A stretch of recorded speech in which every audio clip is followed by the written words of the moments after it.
पिछली क्लास में हमने 4 टॉपिकों की चर्चा की, जिनमें पहला टॉपिक है किसी फलन का स्थानीय उच्चतम मान, दूसरा टॉपिक है किसी फलन का स्थानीय निम्नतम मान, तीसरा टॉपिक है किसी फलन का उच्चतम मान और चौथा टॉपिक है किसी फलन का निम्नतम मान। इन 4 टॉपिकों को हमने आलेख के माध्यम से पिछली क्लास में समझ लिया और इन मानों को ज्ञात करने की जो विधियां हैं उन विधियों की भी चर्चा हमने पिछली क्लास में कर ली। आज की इस क्लास में हम इन चारों ही टॉपिकों से संबंधित प्रश्नावली 6.3 के कुछ उदाहरणों को हम हल करेंगे। तो उदाहरण नंबर 26, 27 और 28, इन 3 उदाहरणों में हमें जो फलन दे रखा है उस फलन का हमें उच्चतम मान या निम्नतम मान ज्ञात करना है। तो देखो, किसी फलन का उच्चतम मान या निम्नतम मान ज्ञात करने के हमने 2 तरीके देखे। पहला तरीका तो वो था जिसमें हमने क्रांतिक बिंदु ज्ञात किए, उसके बाद उन क्रांतिक बिंदुओं पर फलन का मान देखा। अब उन फलन के मानों में जो सबसे बड़ा मान है वो तो उच्चतम मान होगा और सबसे छोटा मान कहलाएगा निम्नतम मान। दूसरा तरीका हमने ये देखा कि हम परिसर की सहायता से भी किसी फलन का उच्चतम मान या निम्नतम मान ज्ञात कर सकते हैं। परिसर की सहायता से किस प्रकार कर सकते हैं, जैसे हमारे पास कोई फलन है और इस फलन का हमें परिसर पता है, मतलब y के मान। परिसर क्या होते हैं? y के मानों का समुच्चय। और हमने ये मान लिया कि ये जो फलन f है इसका प्रांत है संवृत अंतराल a, b। तो y के मानों का समुच्चय क्या बन गया? y के मानों का समुच्चय बन गया संवृत अंतराल a, b। अब ये जो अंतराल रूप यहाँ पर लिखा हुआ है इसको हम असमीका के रूप में लिख लें। असमीका के रूप में किस प्रकार लिखेंगे? a less than equal y less than equal b, इस प्रकार लिख लें। और y क्या होता है? fx। तो y की जगह हम क्या लिख सकते हैं? fx भी लिख सकते हैं। अब देखो, इसको हम पढ़ते हैं तो देखो हमें पढ़ने से क्या मिलेगा? fx का मान a के बराबर a से बड़ा, fx का मान a के बराबर और a से बड़ा तथा fx का मान b के बराबर और b से छोटा। तो fx मतलब फलन का मान a के बराबर और a से बड़ा, तो सबसे छोटा मान तो क्या हो गया? a हो गया। fx का मान b के बराबर और b से छोटा है, इसका मतलब जो बड़ा मान है वो क्या हो गया? b हो गया। तो फलन का उच्चतम मान क्या हो गया? b। तो यहाँ पर लिखा हुआ देखो, यदि हम किसी फलन के परिसर को इस प्रकार लिख लें लेस देन इक्वल असमीका के रूप में, तब इस साइड वाले मान को कहते हैं न्यूनतम मान और इस साइड वाले मान को कहते हैं अधिकतम मान। अब देखो, कोई ज़रूरी नहीं कि हमेशा ये जो असमीका है ये हमें यहाँ पर 2 असमीकाएं देखने को मिले। देखो यहाँ पर असमीकाओं के 2 चिन्ह हैं, इसका मतलब यहाँ पर 2 असमीकाएं लिखी हुई है। तो ज़रूरी नहीं कि हमेशा 2 असमीकाएं हमें देखने को मिले, हमें एक असमीका भी देखने को मिल सकती है। मान लो ये एक असमीका देखने को मिल जाए या ये वाली असमीका देखने को मिल जाए। तो लेस देन इक्वल के रूप में लिखी हुई हो तब इस साइड वाला मान कहलाता है न्यूनतम मान और इस साइड वाला मान कहलाता है अधिकतम मान। किस रूप में लिखी हुई हो? लेस देन इक्वल के रूप में लिखी हुई हो, तभी हम कहेंगे इस साइड वाले मान को न्यूनतम मान और इस साइड वाले मान को अधिकतम मान। इसके अलावा इन तीनों के अलावा अन्य कोई स्थिति बन रही है तब हम कहेंगे कि न तो इसका न्यूनतम मान है या न इसका अधिकतम मान है। अब देखो, हम उदाहरण पर आते हैं। तो पहला उदाहरण देखो क्या है, हमें इसमें फलन दे रखा है fx बराबर x स्क्वायर। x स्क्वायर कौन सा फलन है? x स्क्वायर एक वर्ग फलन है और वर्ग फलन का परिसर हमें पता है। देखो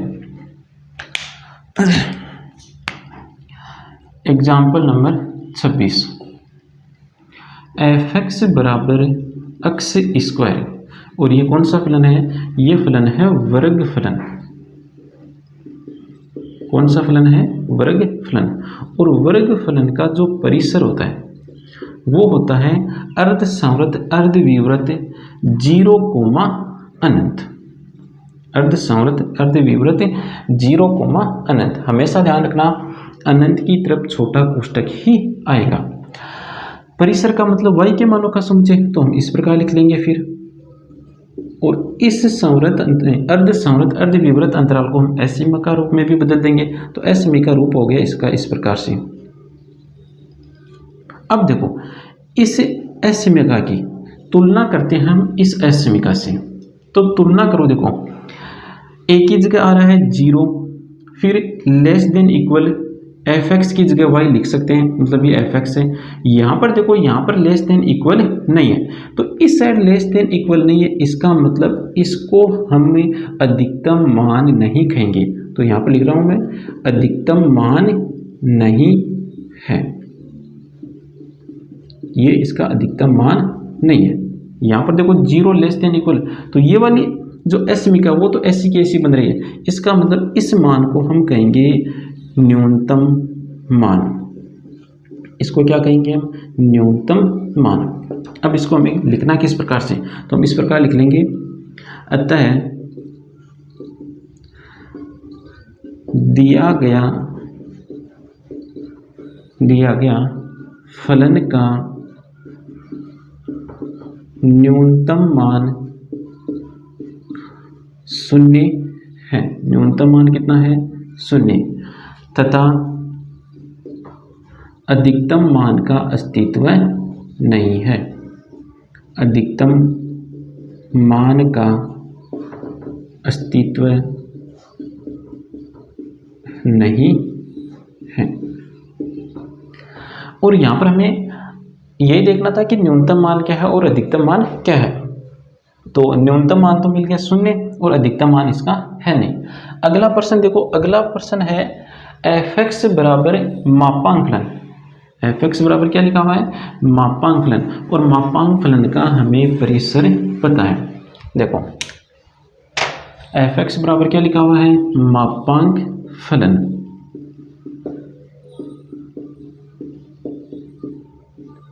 मापांक फलन का परिसर होता है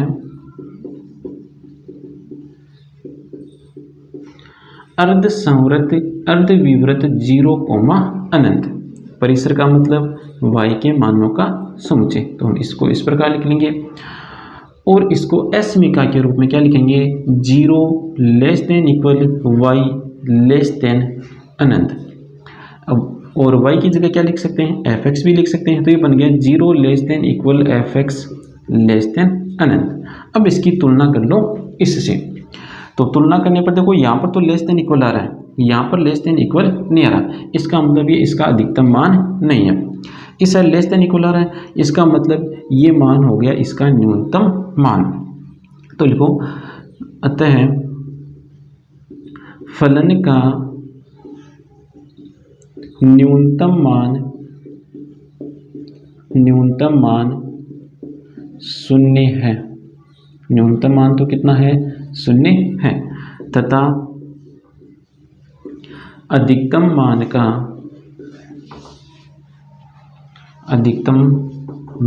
का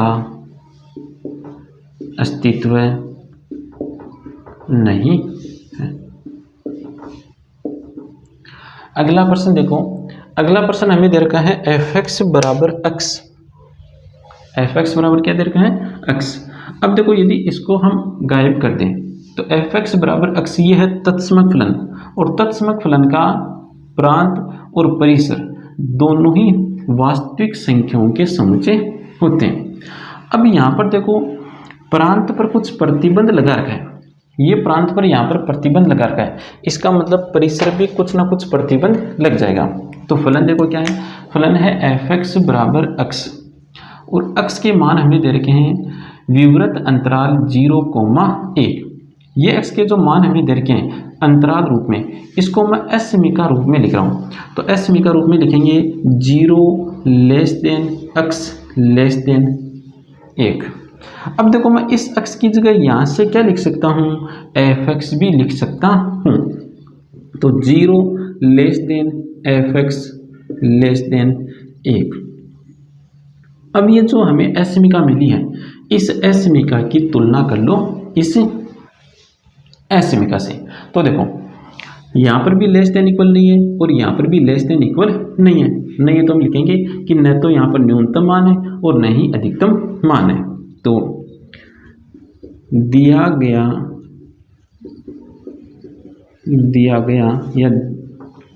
गया फलन का न तो न्यूनतम मान है न तो न्यूनतम मान है और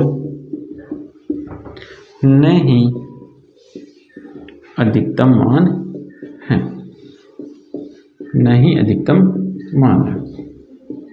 इस प्रकार हमें प्रश्न को हल करना है।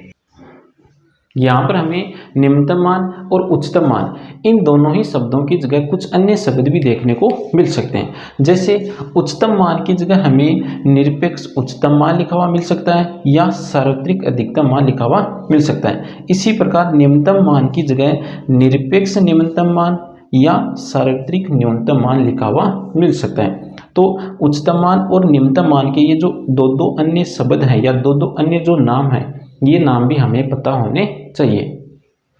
अगला उदाहरण देखो, f(x) बराबर x cube minus 3x plus 3 द्वारा प्रदत्त फलन के लिए स्थानीय उच्चतम और स्थानीय निम्नतम मान के सभी बिंदुओं को ज्ञात कीजिए।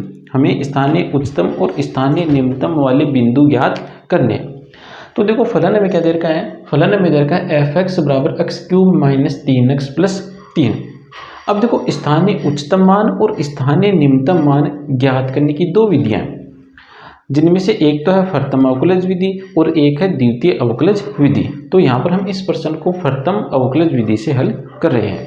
तो देखो प्रथम अवकलज विधि में हमें सबसे पहले क्या करना है, हमें सबसे पहले क्रांतिक बिंदु ज्ञात करने। तो क्रांतिक बिंदु ज्ञात करते हैं। तो क्रांतिक बिंदु किस प्रकार ज्ञात करने है, दिए गए फलन का हमें अवकलन करना है। किसके सापेक्ष करना है, तो ये देख लो किसके पदों में लिखा हुआ है, x के पदों में लिखा हुआ है। तो हमें x के सापेक्ष इसका अवकलन करना है। तो x के सापेक्ष अवकलन करने पर आएगा f(x) बराबर 3x स्क्वायर माइनस 3। अब देखो ये जो f(x) है, यहाँ पर देखो 3 कॉमन आ रहा है, 3 को कॉमन लिया तो फिर यहाँ पर आ गया x square minus 1। x square minus 1 को क्या लिख सकते हैं, इसको लिख सकते हैं x माइनस 1 गुणा x प्लस 1। अब हम f(x) को शून्य के बराबर रखेंगे और x के मान ज्ञात कर लेंगे। तो f(x) बराबर शून्य रखा तो ये आ गया 3 गुणा x माइनस 1 गुणा x प्लस 1 बराबर 0। अब देखो 3 तो शून्य के बराबर होगा नहीं, तो शून्य के बराबर कौन होगा, या तो x माइनस 1 बराबर 0 होगा या x प्लस 1 बराबर 0 होगा। तो यहाँ से तो x का मान आ गया 1 और यहाँ से x का मान आ गया माइनस का 1।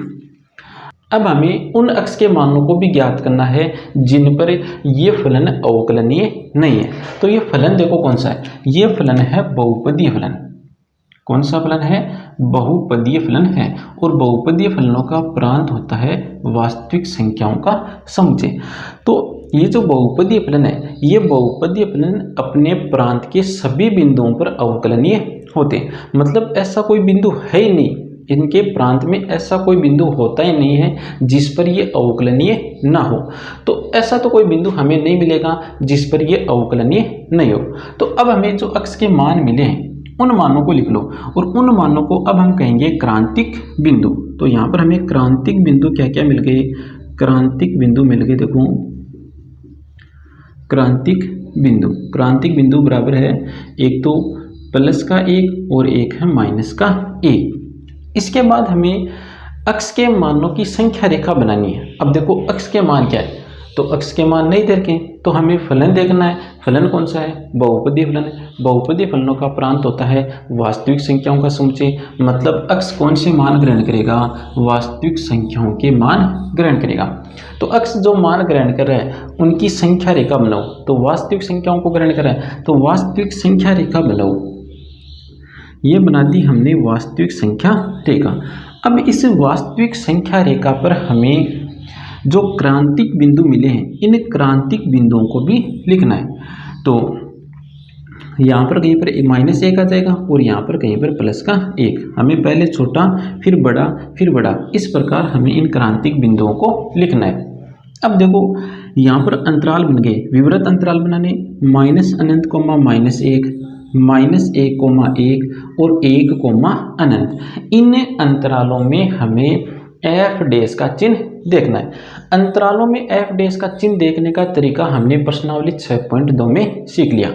तो हम अंतराल माइनस अनंत कोमा -1 में एफ डैश का चिन्ह देखते हैं। तो इस अंतराल की संख्या उठा लेते हैं, जैसे -2, और -2 को हम रखेंगे एफ डैश में।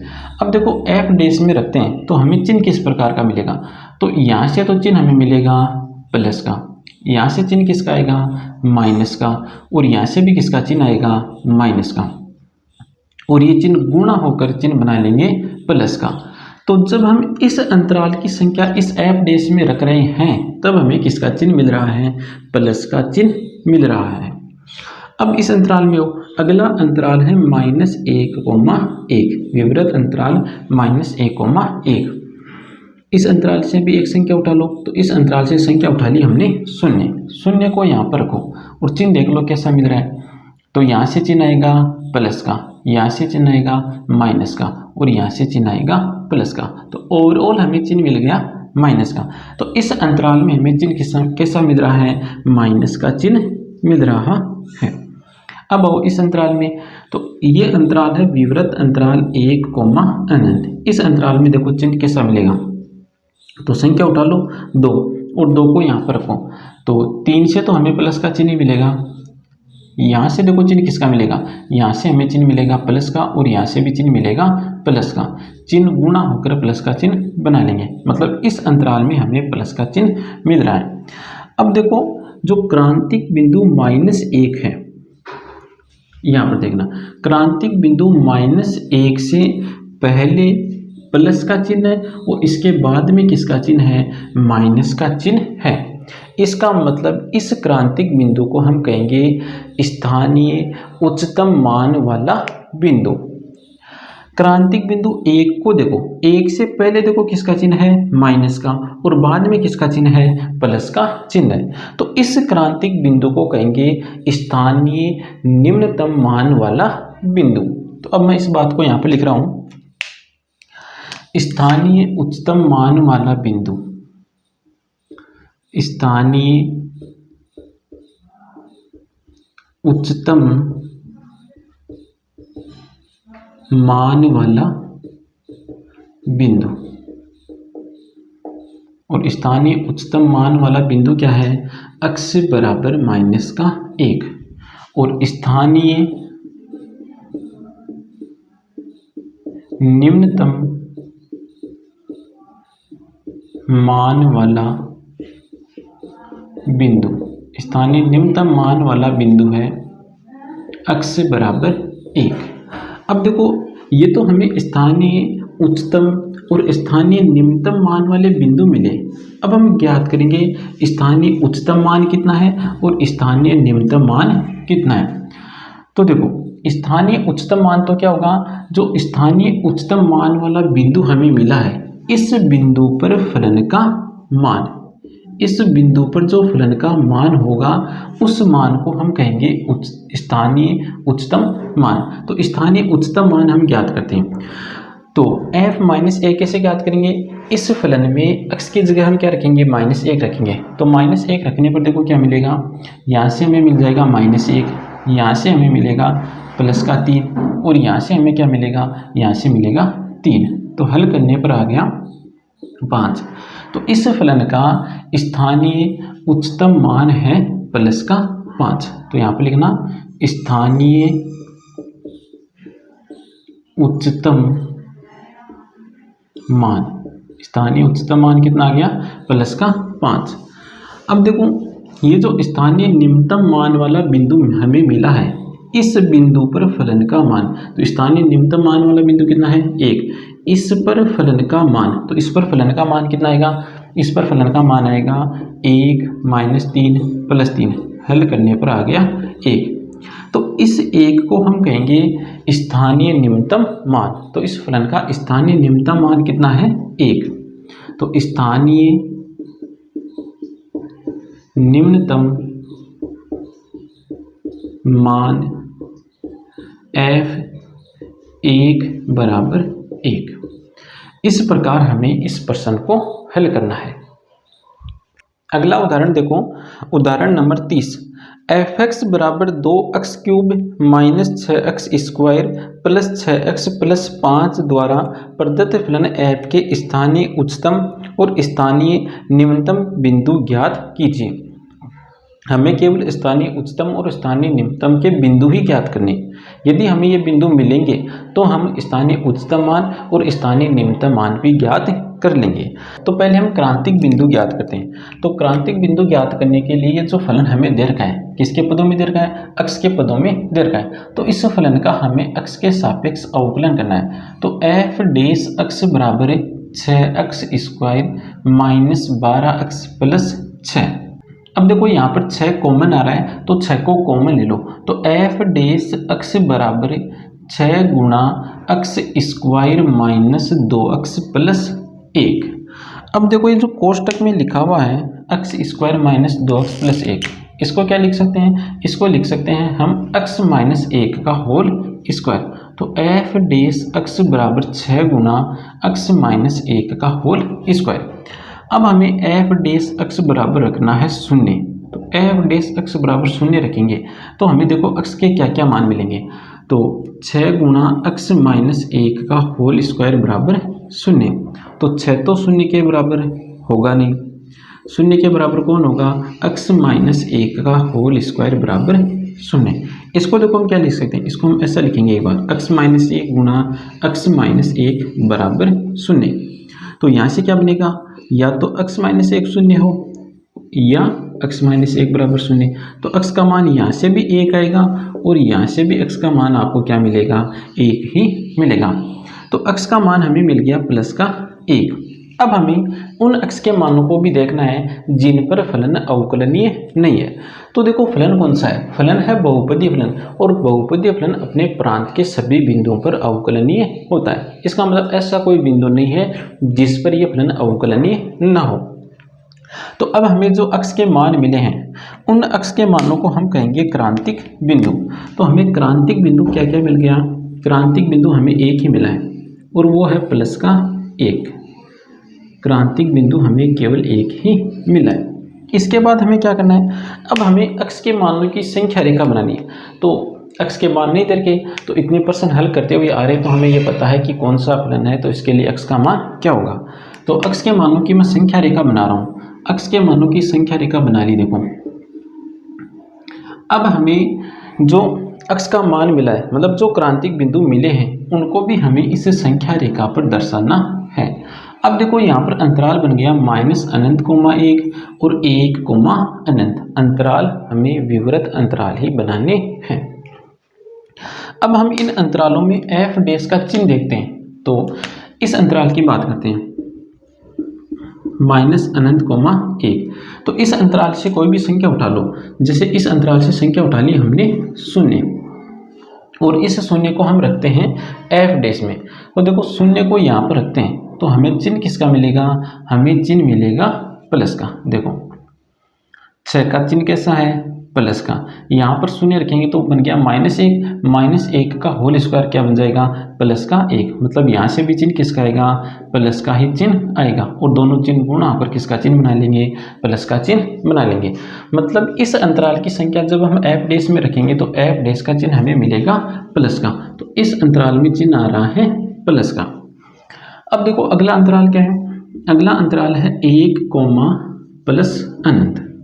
इस अंतराल की संख्या उठा लो 2, यहाँ पर को, तो 6 का चिन्ह हमें मिलेगा प्लस का। 2 यहाँ पर रखने पर बन गया 2 - 1, मतलब 1 और 1 का स्क्वायर 1, तो चिन्ह मिल गया हमें प्लस का। तो गुणा करने पर चिन्ह किसका मिल गया? प्लस का चिन्ह मिल गया। मतलब इस अंतराल में भी हमें चिन्ह प्लस का ही मिल रहा है।